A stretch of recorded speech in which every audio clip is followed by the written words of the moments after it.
और महाकुंभ में भी सनातन बोर्ड की मांग उठ रही है। मशहूर कथावाचक देवकी नंदन ठाकुर का इस पर क्या कहना है, देखते हैं।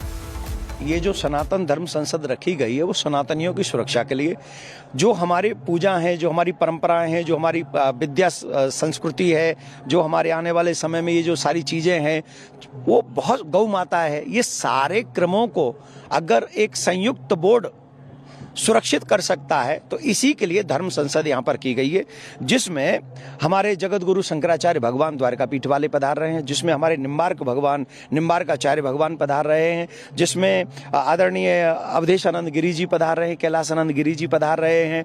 इसमें मैं कई नाम भूल रहा हूँ, सभी हमारे ज्ञानानंद जी महाराज, दीदी माँ रितम्बरा जी पधार रही हैं, अनेक ऐसे संत महात्मा पधार रहे हैं जो सनातन जगत को एक सही दिशा दिखाना चाहते हैं। देखो, धर्माचार्यों का कोई ऐसा विषय नहीं है, चाहे वो अखाड़ा हो चाहे वो और हो, धर्माचार्य एक चीज चाहते हैं, सनातन की सुरक्षा, सनातन धर्म आगे बढ़े और हमारे धर्म को कोई डैमेज न करे, हमारी बहन बेटियों को डैमेज न करे।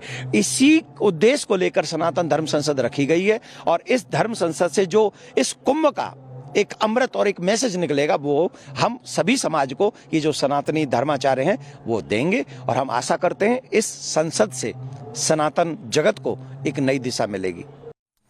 तो चर्चा और चिंता इस बात को लेकर है कि सनातन की रक्षा कैसे हो, इसके लिए कौन से आयाम गढ़े जाएं और किस तरीके से इसे उस जगह पर लाकर खड़ा किया जाए। लेकिन धर्म संसद के बारे में और इस महाजुटान के बारे में लोगों की क्या राय है, यह भी देखना, यह भी समझना जरूरी है। देखिए, आप मांग करने के लिए आया हूं। मैं ये कहता हूं, जब भारत में वक्फ बोर्ड बन सकता है तो हम बहुसंख्यक हिंदू हो गए इतनी भारी संख्या में, तो हमें हिंदू को सनातन बोर्ड क्यों नहीं मिल सकता? जब वक्फ बोर्ड है तो क्या हमें अपने धर्म का अधिकार नहीं है? हमें अपने धर्म को बचाने का अधिकार नहीं है? हमें सनातन बोर्ड चाहिए जिसमें हम अपने धर्म को बचा सकें और अपने बहू बेटियों को अपने धर्म की रक्षा करें और अपने बहू बेटियों को बचाएं। जी, हम सनातन बोर्ड जरूरी है देश के लिए, इसकी बहुत जरूरत है, इसलिए हम दिल्ली से आए हैं। सनातन बोर्ड बनवाना चाहते हैं कि आज सनातन बोर्ड होना चाहिए, मिलना चाहिए। सनातन बोर्ड हमारे बहुत ही जरूरी है। अयोध्या हमारा झांकी है, मथुरा काशी बाकी है, ये होना। विधानसभा के होने वाले चुनाव के लिए केजरीवाल की गारंटी जारी कर रहे हैं। केजरीवाल की गारंटी का मतलब है पक्की बात, उसमें कच्ची बात कुछ नहीं होती है। जैसे ये लोग कभी कहते हैं संकल्प पत्र, कभी कुछ, सबको पता है वो फर्जी होते हैं। जब पहले चुनाव में प्रधानमंत्री मोदी जी ने कहा था कि मैं 15-15 लाख दूंगा, उसके 1-1.5 साल बाद एक इंटरव्यू में अमित शाह जी से पूछा गया कि भाई प्रधानमंत्री जी ने 15-15 लाख देने का वादा किया था, तो अमित शाह जी ने कहा भाई वो तो चुनावी जुमला था।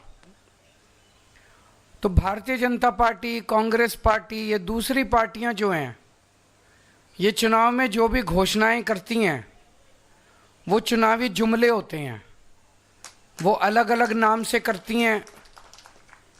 जैसा भी सौरभ भारद्वाज जी ने कहा कि हम लोगों ने गारंटी शब्द इस्तेमाल करना चालू किया, तो अब इन्होंने भी गारंटी शब्द इस्तेमाल करना चालू कर दिया। गारंटी शब्द को भी बर्बाद कर दिया इन्होंने, वो भी इन्होंने एक तरह से अपने। तो अब ये केजरीवाल की गारंटी है, ये मोदी की गारंटी नहीं है। ये पक्की वाली गारंटी है, उनके जैसी कच्ची वाली गारंटी नहीं है। आज हम 15 गारंटी जारी कर रहे हैं, 15 केजरीवाल की गारंटियां जारी कर रहे हैं जो कि अगले 5 साल के अंदर पूरी की जाएंगी। सबसे पहली गारंटी है रोजगार की गारंटी। मैं पूरी दिल्ली में घूम रहा हूं। वैसे तो केंद्र सरकार के आंकड़ों के मुताबिक दिल्ली में सबसे कम बेरोजगारी है। राष्ट्रीय स्तर के ऊपर लगभग 6% बेरोजगारी दर है, लेकिन दिल्ली में लगभग 2% बेरोजगारी दर है। लेकिन चाहे एक भी बेरोजगार हो, बेरोजगार तो बेरोजगारी होता है। हम चाहते हैं कि दिल्ली में एक भी बेरोजगार नहीं होना चाहिए। हमारे बच्चे जब पढ़ लिख के घर बैठे हैं और उनके पास काम नहीं है तो हमें बहुत तकलीफ़ होती है। दिल्ली के 2.5 करोड़ लोग मेरा परिवार हैं। ऐसे लगता है जैसे मेरे परिवार में ही कोई पढ़ लिख के मेरे घर बैठा है और उसके लिए हम रोज़गार का इंतज़ाम नहीं कर पा रहे। तो मैंने अपनी पूरी टीम, किस्मत से हमारे पास पढ़े लिखे लोगों की टीम है, उनकी तरह अनपढ़ नहीं है हम लोग।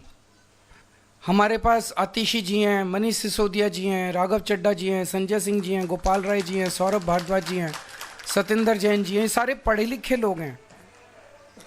पढ़े लिखे लोगों की टीम है। इनको मैंने बोला है हम पूरा प्लान बना रहे हैं कि किस तरह से दिल्ली के एक एक बच्चे को रोज़गार दिया जाएगा। तो सबसे पहली है रोज़गार की गारंटी। दूसरी गारंटी है महिला सम्मान योजना, कि हर महिला को हर महीने 2100 रुपये उसके बैंक अकाउंट में दिए जाएंगे। सरकार बनने के बाद हम इसको जल्दी से जल्दी और सबसे पहले लागू करेंगे।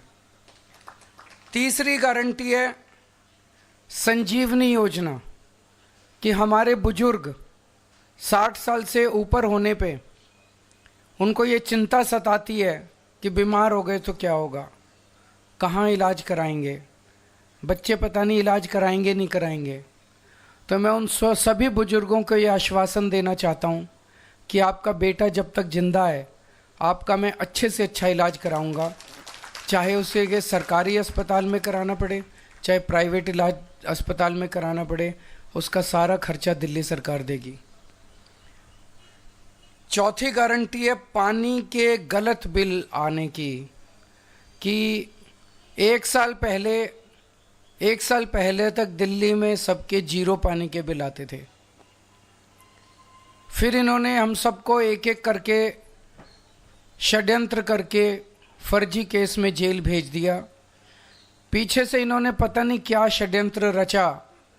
जब मैं जेल से निकल के आया और मैंने इधर उधर जनता से बात की तो पता चला लोगों के बहुत कई हज़ार रुपए के बिल आए हुए हैं और सारे गलत हैं। मैंने स्टडी किए बिल, सारे गलत बिल हैं। तो ये जिन जिन लोगों के गलत बिल आए हुए हैं उनको बिल भरने की ज़रूरत नहीं है। सरकार बनने के बाद ये सारे पानी के बिल माफ़ कर दिए जाएंगे। अगली 3 गारंटी हमने 2020 में भी करी थी। 2020 में मैंने कहा था हर घर में 24 घंटे पानी का इंतजाम करेंगे और साफ पानी का इंतजाम करेंगे। हमने कहा था यमुना साफ करेंगे। हमने कहा था दिल्ली की सड़कों को यूरोपियन स्टैंडर्ड का बनाएंगे, इतनी साफ सुथरी और शानदार सड़कें बनाएंगे कि कोई भी आए तो देखे भाई हाँ दिल्ली देश की राजधानी है, अच्छी लगती है, सुंदर लगती है। ये 3 गारंटी मैंने 2020 में दी थी। आज मैं सबके सामने कबूल कर रहा हूं कि ये 3 काम हम नहीं कर पाए पिछले 5 साल में। हमारी फरवरी 2020 में सरकार बनी, मार्च में कोरोना हो गया, 2.5 साल कोरोना चला। उसके बाद इन्होंने फर्जी जेल का खेल खेला हमारे साथ। कभी सतेंद्र जैन जेल में, कभी मनीष सिसोदिया जेल में, कभी संजय सिंह जेल में। मेरी सारी टीम बिखर गई। अब हम सारे जेल से बाहर आ गए, अपने पचड़ों से निपट लिए। अब ये तीनों चीज़ें हर दिल्ली वाले का भी सपना है और ये मेरा भी सपना है। व्यक्तिगत तौर पे मैं दिल्ली में ये तीनों काम होते हुए देखना चाहता हूँ। तो अगले 5 साल में ये तीनों काम हम पूरे करेंगे। हर घर 24 घंटे साफ पानी, यमुना को साफ करना और दिल्ली की सड़कों को शानदार बनाना। इसके लिए हमारे पास फंड भी है और इसके लिए हमारे पास पूरा प्लान भी है। अगली गारंटी, डॉक्टर अंबेडकर स्कॉलरशिप योजना। बाबा साहब अंबेडकर कोलंबिया यूनिवर्सिटी और लंदन स्कूल ऑफ इकोनॉमिक्स से पीएचडी करके आए थे। उस जमाने में विदेश से पीएचडी करके आए थे, इतने गरीब होने के बावजूद। जब वो लंदन स्कूल ऑफ इकोनॉमिक्स में पढ़ रहे थे तो बीच में उनके पैसे ख़त्म हो गए। उन्हें घर वापस आना पड़ा, बीच में पढ़ाई छोड़ के। पैसे का इंतज़ाम किया और फिर वो वापस अपनी पढ़ाई पूरी करने गए। हम नहीं चाहते कि कोई भी दलित बच्चे का सपना पैसे की कमी के कारण पूरा ना हो। तो ये हम ऐलान कर रहे हैं कि डॉक्टर अंबेडकर स्कॉलरशिप योजना लागू की जाएगी।